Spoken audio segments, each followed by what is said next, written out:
فاطمہ رضی اللہ تعالیٰ آمد و رفت کرتی رہتی ہے. دیکھتے کیا ہے کہ سر پہ ہاتھ رکھ کر کے آمد و رفت کرے آ رہے جا رہے, وجہ کیا ہے؟ باپ ہے نا, اب باپ کے ساتھ ساتھ نبی اکرم صلی اللہ علیہ وسلم رہا نہیں پاتا گا, پوچھ رہے کہ فاطمہ یہ کیا معاملہ ہے؟ کہ ہم دیکھ رہے ہیں تم سر کے اوپر ہاتھ رکھ کر کے آ رہے جا رہے, وجہ کیا ہے؟ سر میں تکلیف ہے کیا؟ کیا وجہ ہے؟ تو فاطمہ رضی اللہ تعالیٰ عنہ بولتی ہیں کہ ابو جان میرا دوپٹہ یہاں پر کا پھٹا ہوا ہے, بال دکھ رہا ہے. اللہ اکبر.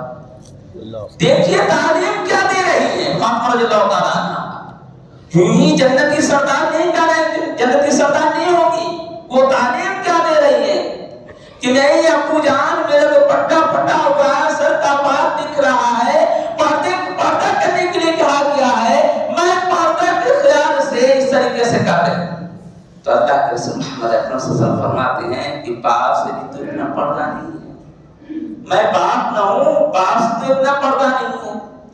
تو میرے بھائی جو غیر محرم ہے, غیر محرم کی مثال, غیر محرم ہمیں اور آپ کو سمجھ بات نہ آ رہی ہو تو یہاں پہ سمجھنے کی ضرورت ہے. غیر محرم کہتے کس ہے؟ یعنی موٹی سی بات میں سمجھا رہا ہوں یہاں پہ کہ جس سے شادی کرنا جائز ہو. ماں سے کوئی شادی کر سکتا ہے, بیٹی سے, بہن سے. اسی طریقے سے جس سے شادی جائز ہے وہ غیر محرم ہے. یہ سمجھ لیجیے, موٹی سی بات یہاں پہ سمجھیں. تو غیر محرم سے پردے کرنے کے لیے کہا گیا. جس سے نہیں ہے وہ کیا محرم ہے, ان سے پردے کرنے پردہ ہے. یعنی گھر کے اندر رہ رہے ہیں, ابو جان, سسر ہے, بیٹا, بھائی, دیگر افراد, ان سے پردہ کرنے کے لیے کہا گیا. پردہ کس طریقے کا؟ چہرہ کھلا رہے گا, ہاتھ کھلا رہے گا, پیر کھلا رہے گا, اس پر تو کام کیجیے گا. لیکن اگر دوسری طرف کہا گیا ہے, حدیث کے اندر کہا گیا ہے, ہم آپ اچھی طرح جان رہے ہیں, ذہن نشی کے لیے بتا رہا ہوں کہ دیور کے تعلق سے اللہ کے رسول محمد اکرم صلی اللہ علیہ وسلم پوچھے گئے کہ یا رسول اللہ دیور کے متعلق آپ کا کیا خیال ہے, دیور کے متعلق آپ بتائیں. تو اللہ کے رسول محمد اکرم صلی اللہ علیہ وسلم فرماتے دیور تو موت ہے. اللہ اکبر. دیور کیا ہے؟ موت ہے. آج کوئی عورت دیور سے پردہ کرتی ہے نا تو ساس بھی طنز مارنے لگتی, سسر بھی طنز مارتا. دیکھو نا, بڑا باز بننے آئے, دادی بننے کی رہے. دیور سے پردہ کرنے کی بات. اور ہمارے معاشرے کے اندر دیور بھی سمجھتا ہے کہ بھابھی میں آدھا ہمارا حصہ. نعوذ باللہ. یہ سوچ ہے ہمارے معاشرے کے اندر. اور اللہ کے رسول محمد اکرم صلی اللہ علیہ وسلم دیور کے تعلق سے فرماتے ہیں کہ دیور موت ہے.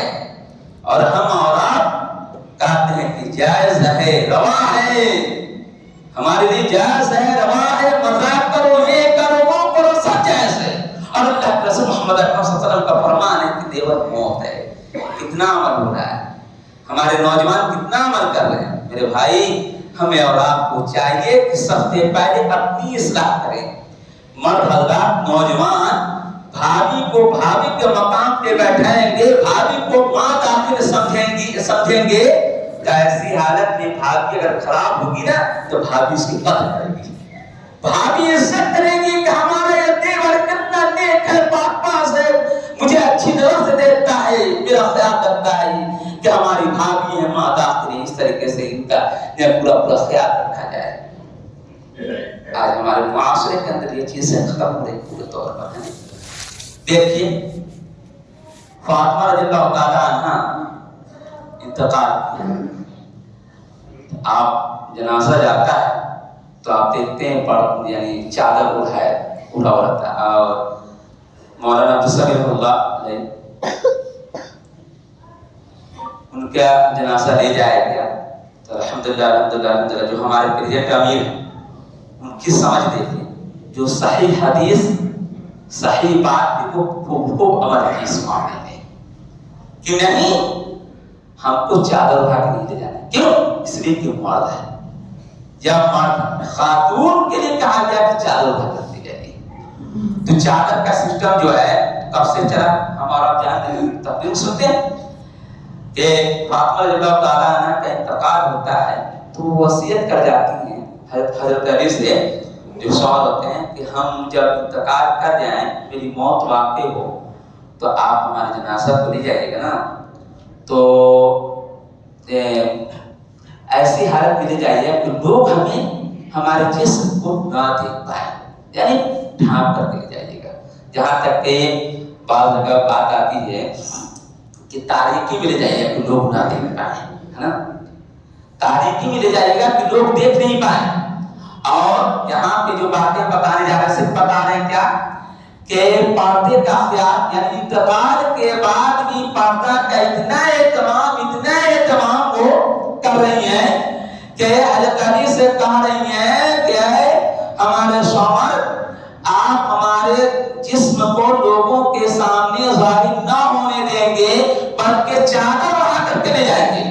اس سے پتا چلتا ہے اس سے پہلے خواتین جاتی تھیں تو بغیر چادر کے یا بغیر چادر کے جاتی تھی. تو اس لیے یہاں پہ وصیت کر رہے ہیں کہ ہم انتقال کر جائیں تو چادر اڑا کر لے جائے گا. اللہ اکبر، کتنا خیال تھا، انتقال کے بعد بھی کتنا خیال ہے.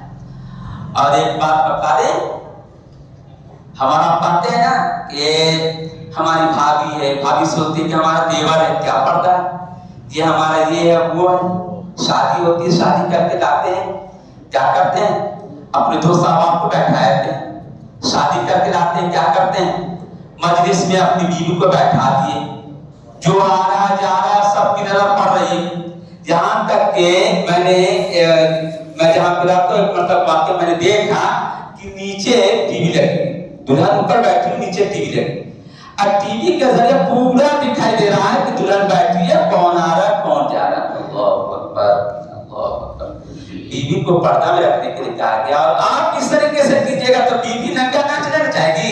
اس طریقے کا خیال ہوگا کہ ہم اپنے دوست احباب سے بیوی کو ملائیں، بیوی کو اپنے سامنے، بیوی کو دوست احباب کے سامنے کرے، تو ایسی حالت میں آپ کی بیوی بات نہیں مانے گی، بیوی آپ کی بھاگ جائے گی میرے بھائی. اس لیے آپ چاہتے ہیں کہ بیوی اگر دوسرے گھر سے آ رہی ہے کمی بیشی ہو تو یہاں پہ پہلے ہی دور کیا جائے، شادی سے ہی پہلے دن سے ہی دور کیا جائے اس کے اندر کی خرابی، کہ آپ اگر صحیح ہوں گے تو بیوی آپ کی صحیح ہوگی اور اس سے سکون حاصل ہوگا.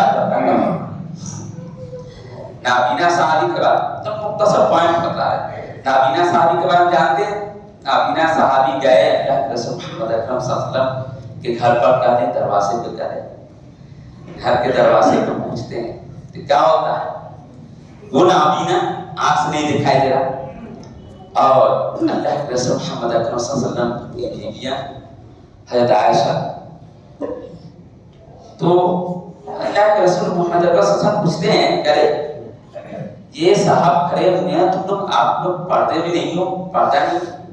دیکھیے امہات المومنین ہے نا، کہہ رہے ہیں، فرما رہے ہیں کہ پردہ کیوں نہیں کر رہی ہو؟ تو امہات المومنین بول جاتی ہے یا رسول اللہ یہ تو دکھائی تو دیتا نہیں ہے نا، دکھ نہیں رہا تو پردہ کس بات. تو کہا جا رہا اللہ کے رسول محمد اکرم صلی اللہ علیہ وسلم تعلیم دے رہے ہیں کہ ارے جان نابینا ہے، یہ تم کو نہ دکھ رہا ہے، تم کو تو دکھ رہا ہے نا، تم کو تو دکھ رہا ہے نا، تم پردہ کیوں نہیں کر رہے؟ اللہ اکبر. دیکھ دونوں طرف سے پردہ ہے، پردہ ایک طرف نہیں، پردہ دونوں طرف سے کرنے کے لیے کہا جاتا ہے. یہاں یہ نابینا اس لیے پردہ کرو، ایسا نہیں کہ تم نہیں دیکھ پا رہی ہو، تم دیکھ رہی ہو نا، اس لیے آپ پردہ کریں. اور امہات المومنین کی بات ہو رہی ہے، پردے کی بات جہاں تک کہ غیر محرم سے پردہ، ہمارے عائشہ رضی اللہ تعالیٰ عنہ کہتی ہیں کہ ہم اللہ کے رسول محمد اکرم صلی اللہ علیہ وسلم کے ساتھ حالت احرام میں تھے. حالت احرام میں تھی، مرد حضرات ہمارے سامنے آتے تو اپنی چادر کو سر سے نیچے ڈال دیتے، یعنی سر سے نیچے گرا دیتے، چہرہ ڈھک جاتا. مرد حضرات گزر جاتے تو ہم اپنے چہرہ کو کھول لیا کرتے تھے. کہاں پہ؟ حالت احرام میں. حالت احرام کا مطلب سمجھنا ہو تو آپ بعد میں سمجھ لیں گے، یا عمرہ کر کے آتے ہیں یا عمرہ کرنے کی نیت ہو یا سمجھنے کا غرض ہو تو آپ پوچھیں گے عمرہ کیسے کیا ہے، عمرہ میں لوگ کیسے رہتے ہیں یا حج کیسے کرتے ہیں، حج میں کیسے رہتے ہیں لوگ، تب آپ کو سمجھ آتا ہے. تو حالت احرام میں بھی